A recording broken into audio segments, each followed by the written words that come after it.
Hello everybody, and once again welcome back to Financeable YouTube channel. Today in this video I'm going to show you how you can withdraw from Hamster Kombat, so make sure you follow my step till the end. First thing first, I assume that you have already opened Hamster Kombat, which is a mini app of the Telegram.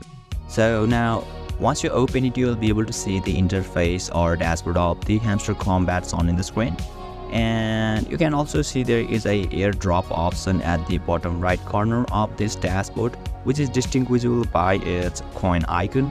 So let's tap on that airdrop, and now you can see there is a withdrawal option just at the right side of these points. So let's tap on the withdrawal, and you need to connect with your Ton wallet, or you simply need to tap on the Ton wallet and you simply need to connect it, and yeah, you'll be able to withdraw your coin from Hamster Kombat successfully.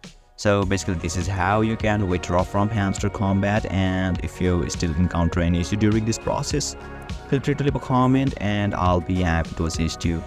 If you found this video helpful, please give it a thumbs up, and if you are new to this channel, make sure to hit the subscribe button and set the bell icon to on so that you can stay updated with our latest content. Thank you for watching, and I'll see you next time.